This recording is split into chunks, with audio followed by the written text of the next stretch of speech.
नौसेना के शौर्य की। उत्तर प्रदेश की राजधानी और नवाबों के शहर लखनऊ के पर्यटन मानचित्र पर आज एक और नया बेहद गौरवशाली अध्याय जुड़ा।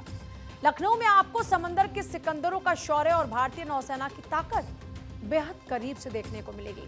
देश के रक्षा मंत्री और लखनऊ से सांसद राजनाथ सिंह ने मुख्यमंत्री योगी आदित्यनाथ की मौजूदगी में भव्य नौसेना शौर्य वाटिका का लोकार्पण किया। इकाना स्टेडियम के पास सीजी सिटी में बनी यह वाटिका सिर्फ एक पर्यटन स्थल नहीं, बल्कि यह हमारे जल प्रहरियों के अदम्य साहस और पराक्रम की वो गाथा है जो युवाओं के दिलों में देशभक्ति का जोश भर देगी।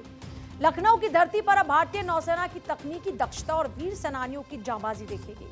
रक्षा मंत्री राजनाथ सिंह ने आज अपने संसदीय क्षेत्र को नौसेना शौर्य वाटिका के रूप में एक अनोखा और ऐतिहासिक तोहफा देकर इतिहास रच दिया।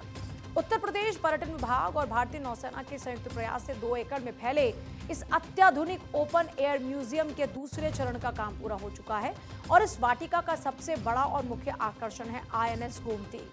गोमती 34 साल तक समंदरों की लहरों पर राज करने के बाद 28 मई 2022 को रिटायर हुआ और यह युद्धपोत अब हमेशा के लिए लखनऊ की शौर्य वाटिका का हिस्सा बन चुका है। वाटिका की शान को बढ़ाएगा।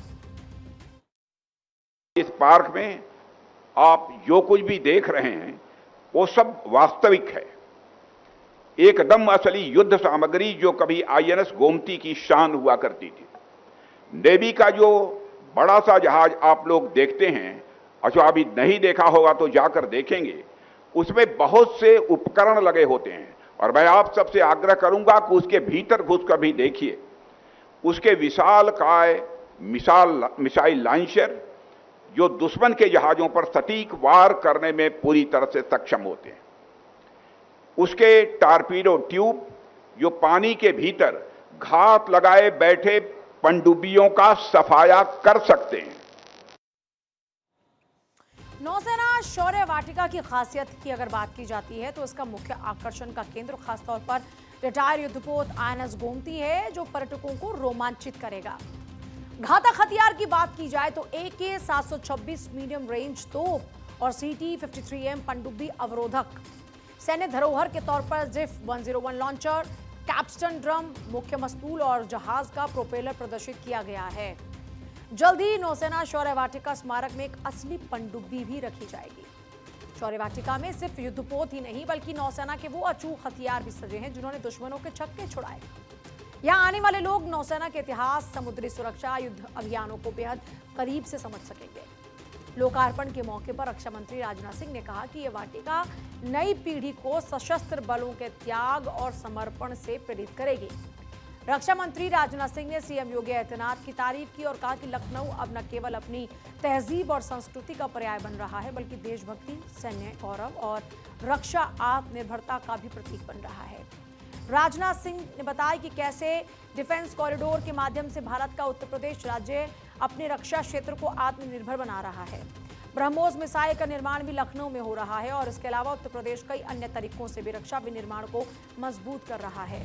मुख्यमंत्री योगी आदित्यनाथ ने इस कदम की जमकर सराहना की और युवाओं से अपील की। सेना के प्रति सम्मान बढ़ाने के लिए एक बेहतरीन ये मौका भी है कि वो भी हिस्सा बने, प्रेरित हों। योगी ने कहा कि हमारी नौसेना जो लक्ष्य लेकर चलती है, जो उस विराट सोच का प्रतीक है, नभ स्पृशम दीप्तम, आकाश की ऊंचाइयों को छूने के लिए वैसी ही सोच भी चाहिए। संकुचित सोच, संकुचित भाव के साथ हम बड़े लक्ष्य प्राप्त नहीं कर सकते। उन्होंने कहा जब भारत का सैनिक माइनस टेम्परेचर में देश की सीमाओं की रक्षा करता है या रेगिस्तान की झुलसती गर्मी में भारत की सीमा की रक्षा करता है या भारत की समुद्री सेना समुद्र की लहरों का मुकाबला करती है, तब भारत के 140 करोड़ भारतवासी चैन की नींद सो पाते हैं।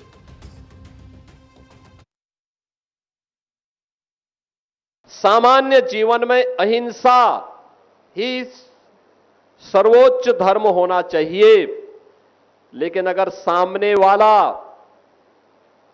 सामने वाला देश और समाज की सुरक्षा के लिए खतरा है तो उसके लिए अहिंसा नहीं चल सकती है, उसके लिए तो हिंसा ही हमें अंततः अपनानी पड़ेगी। और देश के दुश्मन के लिए यही हमारा धर्म भी है और वही भारतीय सेना पूरी मजबूती के साथ करती है। और उसी मजबूती के साथ एक नई प्रेरणा के केंद्र के रूप में अब लखनऊ में एक तरफ राष्ट्र प्रेरणा स्थल जिसका उद्घाटन आदरणीय प्रधानमंत्री जी और आदरणीय रक्षा मंत्री जी ने 25 दिसंबर को किया था।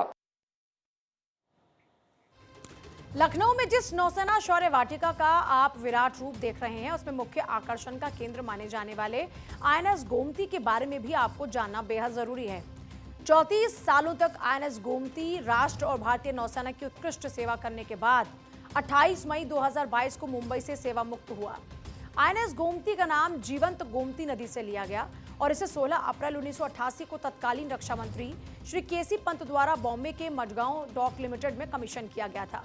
गोदावरी श्रेणी के निर्देशित मिसाइल फ्रिगेटों में तीसरा जहाज आईएनएस गोमती सेवा मुक्त होने के समय पश्चिमी बेड़े का सबसे पुराना युद्धपोत भी था।